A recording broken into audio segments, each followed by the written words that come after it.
And welcome everybody to another edition of Clear Vision with EGlaze. I am your host. I'm your host.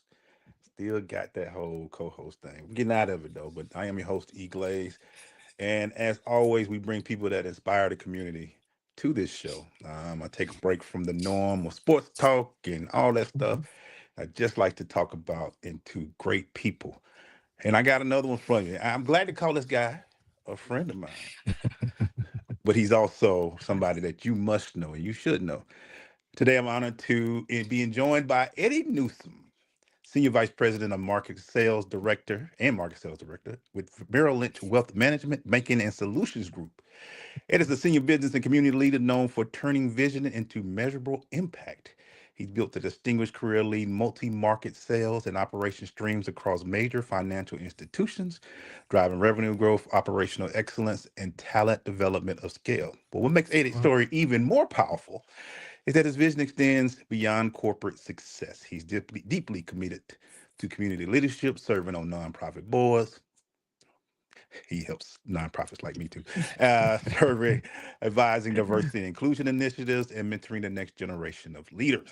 It is intentional about building a legacy that strengthens his family, uplifts his teams, and creates lasting impact in the communities he serves.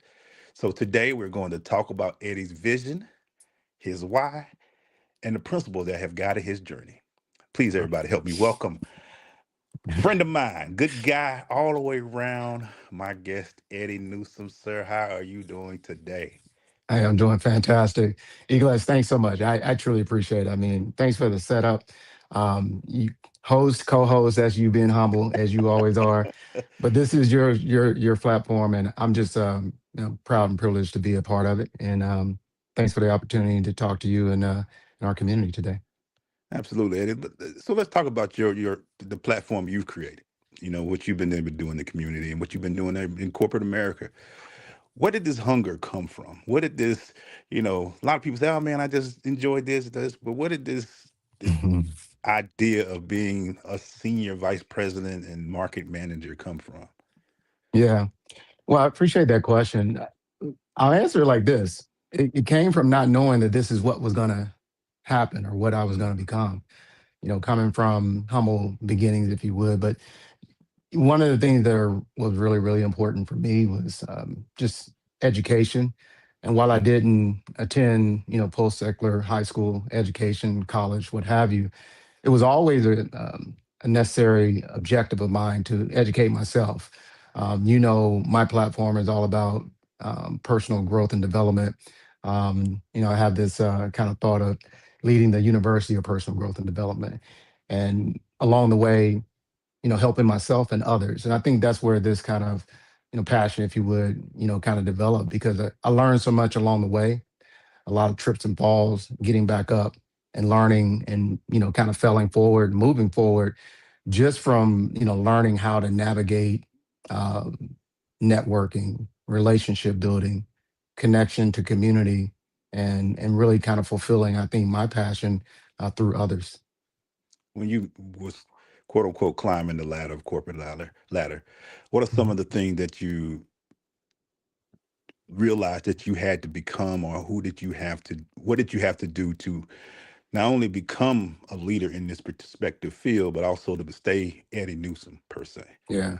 Well, it's interesting how you asked that question because I think that's really kind of what frames like, you know, how did I become? I had to figure out like first of all who I was, right? Which Mm, is another way of saying, what is my brand? And I think that was one of the challenges, coming up, in an environment where, education, you can usually put that out in front and then people kind of, okay, let's start there. But when you don't have that, then it's all about actions and it's about, delivering results. And so I really had to lean in on, delivering results, which is always important and really precedes, any titles or any of those things. And so, I think that's where it all kind of began. And then I started to say, okay, I do have some talent. Um, but then I had to recognize, like, how do I determine where my talent is going to take me? I got my self awareness, but then I also need to know what others think and maybe how they view. But not just because I want to be concerned of what others think, but really identifying those that matter to me, getting that knowledge of like who I was or what I represented, what my brand looks like, or am I delivering? Am I performing? And that's not just in the boardroom, or so to speak, or in corporate environments. That's at home.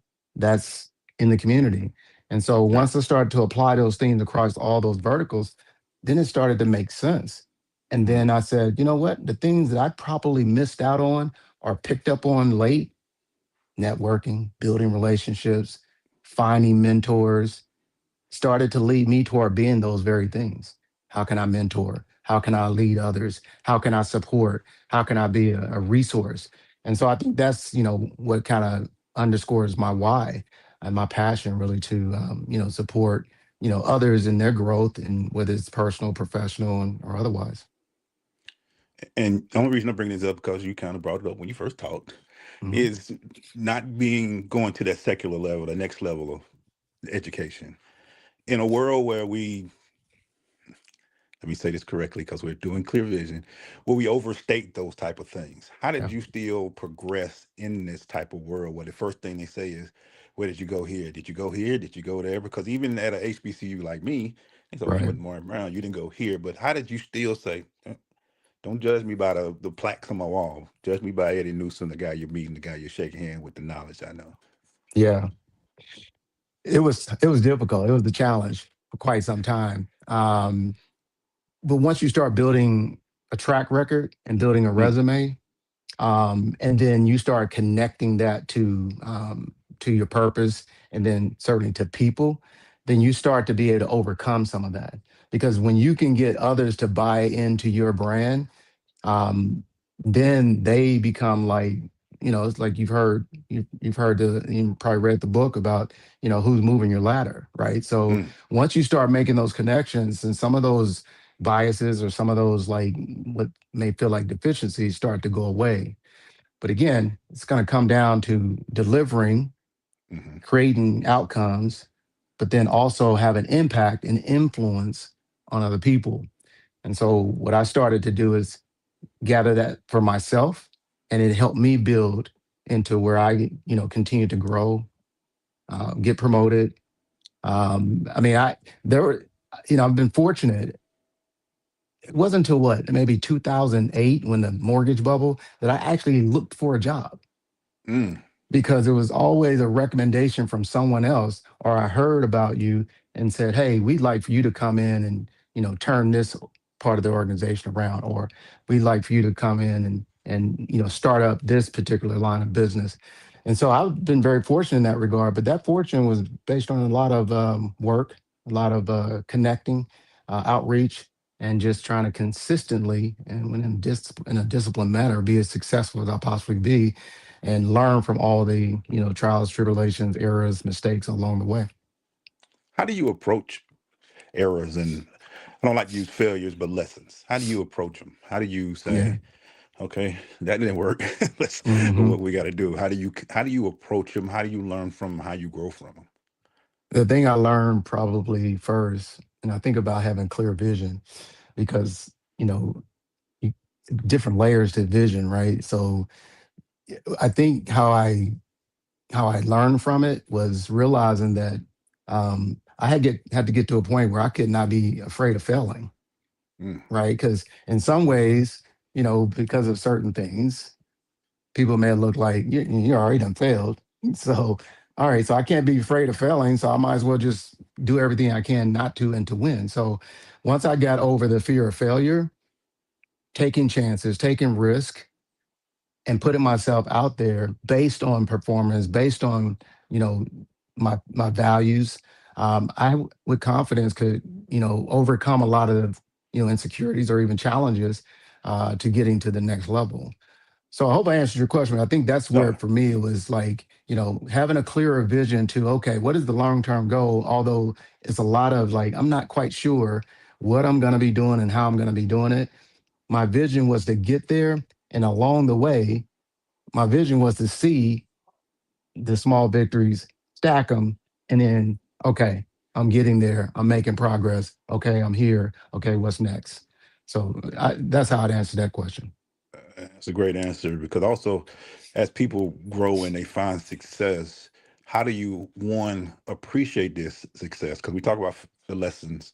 How do you appreciate success, but you don't allow success to quench thirst or to quench the ability to grow? You know, as much as we talk about people Mm, failing and learning mhm. lessons, how do you? Some people hit success and be like, "All right, that's it. I'm good. We Yeah. can stop right here." How do Right. you Right. keep trying to build and grow, even though people can look at your, like when I read your bio, people be like, man, that's a successful life. But there are so many other things that you are a part of. We'll get into in a little bit later. But how do you keep trying to build and not be satisfied with one picture of success, or do you drive and have your own idea of what success looks like? Yeah. I think when, you look at success, I mean, there's different levels to it, right? So while I may get to a certain level of success in this one area, I can be okay with that. But there's certain areas where I don't look to plateau. I don't get Mm, comfortable. And so I continue to reach as far as I can go. For me personally, I think, when I think about my family, I think about those I connect with in the community, those I connect with at work, you know, it's one of those things where it's like it's not even about like how high you go, so to speak, but the level of success you have, the more success you can have, proven success, the more you can hand back or provide someone a lift or some kind of encouragement or resource to help them to be successful. Because the more successful, I believe, the more successful you are, the more you recognize like how you got there wasn't because everything went perfect. right. You learn something from just about every level you get to. And when you stack learnings, those are like small victories. To me, that's what, really solidifies like, okay, I'm successful. Okay, I might be a little bit more successful in this space than I am over here, but overall, I'm seeing a high degree of success. And so that's, I think that's how, I look at that, how I measure that. What is your leadership style? What would you say is your leadership style? Yeah. So my objective is to lead with purpose, focus on people, and then not perfection, but progress, also known as excellence. I win not because of everything I do. Mm, I win, my team wins because of what we do. And while I may be at the leadership helm of that, where, maybe I get to take credit for it, but I also have to take responsibility when something's not going right or when we miss a mark. So it's really about, the people and like I said, having and doing it with purpose. I want all to win in any way that they possibly can. And yeah, give an example within my organization. I mean, yeah, I have top performers, and then I have maybe not so top performers, right? um, but when I look at overall winning, how many of those not so top performers do we get to the next level hmm. quarter over quarter, year over year? And Right. then how do we keep those that are crushing it from plateauing, burning out? How do Mm. we get them to another level, either in performance or in promotion? And so that's how I count victories. And so my leadership style is all about developing with purpose people through process and creating outcome and performances. What's one of the most amazing? I always tell our story about people say, how did you meet Ed? I said, man, I met him at a YMCA event. It was I think that was the first. I mean, we might have heard of each other before then, but I think the Mhm. first event was at a YMCA event. So let me ask you Yeah. through that, pouring into the community through nonprofits, mentoring, anything of that nature. Why is that so important to you? Why is that? Everybody can have power and everybody can be on boards, but I know you personally. I know that matters to you. Yeah. We've had many late nights talking where I text you, like, hey, bro, Hmm. I don't know about this. You be like, EGlaze, what you got to do, man. Yeah. So why is it important that community and supporting those type of things are important to you? Yeah. That was probably one of the things that kind of came later in my career. Mm, Um, you know, there was always this element of, particularly because I grew up in the mortgage business, there was always this element of building. partnerships or relationships, they were mostly transactional, right? Mm, Because it's like, mm. you work with some accountants, you work with some real estate brokers, you work with some agents, what have you, and you connect the dots on transactions. But as I got deeper into my career, got into more, diverse leadership and more complex leadership positions, it made more sense to connect what we do with the community. And so now the networking, the relationship building, the partnerships had deeper, more meaningful purpose behind it. And so the YMCA, for example, I mean, for me, when the mortgage bubble had its, did its thing, and I ended up transitioning out of the mortgage business after like 18 years into the or into the banking space, and ultimately wealth management space, I started my career completely over. And so at that stage, I really started to see where there was an opportunity to connect what we do, purpose, with community. And so, the YMCA was a phenomenal opportunity for me to connect the dots there. Because one of the other things that happened during that time is when I started my career over, essentially, is I started coaching basketball for my youngest son and daughter. And for me, it was like, man, I get to hang out with young kids and teach them basketball and teach them baseball and softball. Yeah. And that's what the why is all about. It's not just sports, but it's really just about development of young minds and helping them to grow. And so I fell in love with that part of it. And so, I've had the privilege of being on, different boards for different reasons with different, outlooks and objectives. But for the most part, they all have the youth and youth development um, at the root or at the foundation, and so that connected with me as a as a as a professional, and it connected with me as a father, and so the rest is history from there in terms of like where I try to spend my time and invest my time and energies in the community is usually around something that's going to help young people and families grow, develop, and succeed in whatever areas they're searching. Couple more questions, sir. Thank you again for taking Sure. the time to do this. Yeah. When or if you're still creating your clear vision for Eddie Newsom? When or if I'm still creating my clear vision. Yeah. When did you say, "Here's my clear vision of what I want to do, what I want to Oh, be, okay. father, blah blah"? What is the clear vision for Eddie Newsom? That, that's a good one, man. You got me thinking here. Um, I look at it like this. I think I'll try to answer it this way, EGlaze, um, because like the ultimate clear vision is obviously to leave legacy. Hmm. Um, and right now, in today's times, a lot of people think of that in terms of leave legacy, like monetarily and all those things. Yeah, that's part of it, but really, I want to leave legacy that I established a foundation and brick by brick build a solid foundation and structure for my family. And then those that we are connected with in the community, and that I did the same thing in the community, and that I do the same thing with my employer, right? So I've been here with Merrill Lynch for just over 6 years. My objective obviously is to maintain a long relation or career here. And while I am in that space, my clear vision is to be as successful as I can and lift up as many people to the highest level of success as they possibly can achieve. With my support, if they need it, I'll invest to the best of my ability. I'll tell you a quick story in terms of like the legacy.